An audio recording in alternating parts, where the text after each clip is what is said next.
Hello everyone, my name is Pravar and today I will be talking about the novel Strangers on a Train.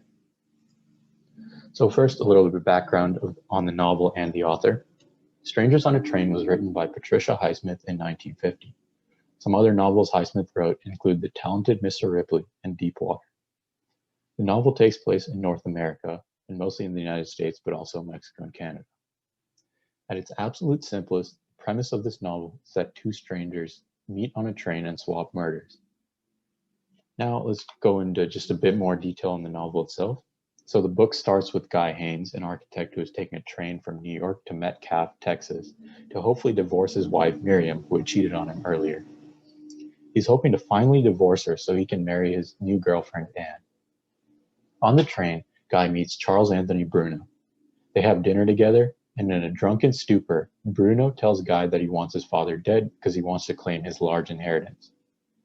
As they continue to converse, Bruno suggests that Guy would be happier and more free if Miriam were dead.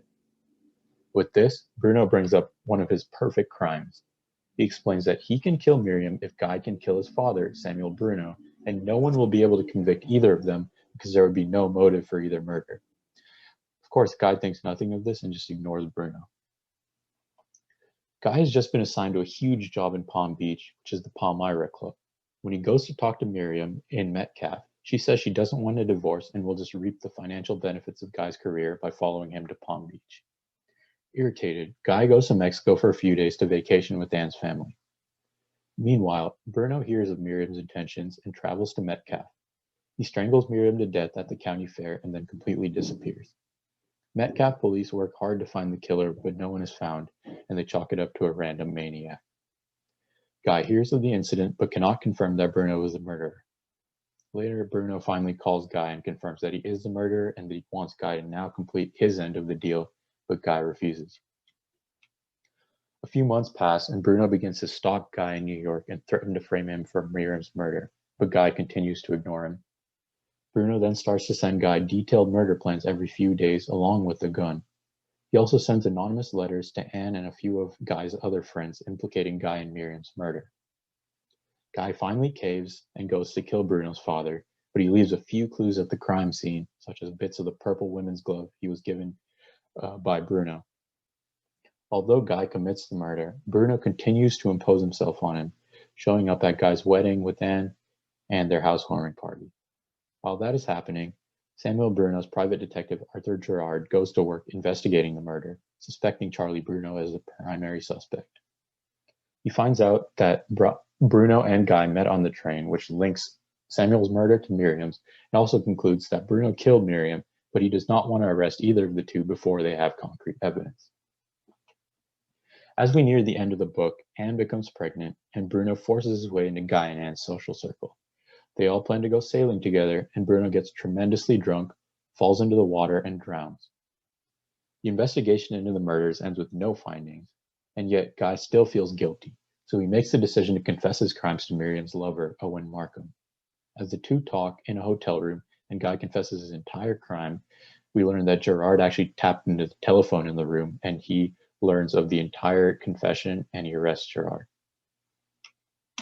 If we looked at parallels between this novel and ones we've read in our class, a big parallel is between Bruno and Saburo and the Honjian murders. They both were very invested in crime fiction novels and murder mysteries, and were both at the forefront of the murders in each novel. They both got the ideas for their murders from books they read as well.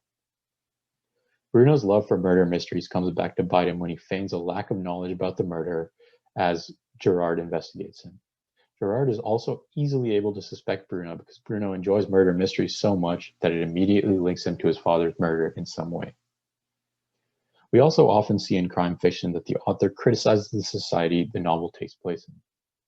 When Guy is confessing to Owen at the end of the novel, he realizes that even Owen, someone seemingly so close to Miriam, didn't really care that he murdered her and would not report him. And he realizes that no one he knew would actually report him even if they knew he had committed a crime.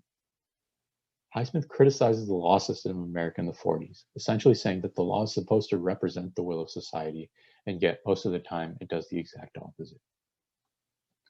In my paper, I will also be diving into the themes and questions explored by Patricia Highsmith in Strangers on a Train. First one I'll explore is the idea of human nature and the natural state of man.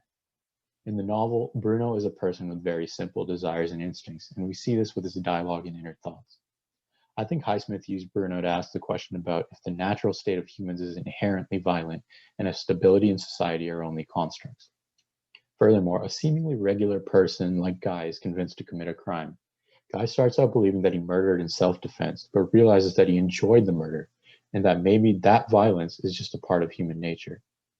Another big theme in the novel is the idea of duality. Guy believes that everything has an opposite. Some of the things he brings up are love and hate, males and females, and genius and madness. However, as the novel progresses, Guy also questions if Bruno and himself are opposites, the other being the part of himself they thought they hated but actually loved. An example of this we see is when Guy starts to believe that he enjoyed the murder, and Bruno starts to get jealous of Guy for being in love with Anne and having a relationship with a woman, which are totally opposite of the characters we are presented at the start of the novel. Anyways, I hope you guys learned a bit about the novel Strangers on a Train, and thanks for watching.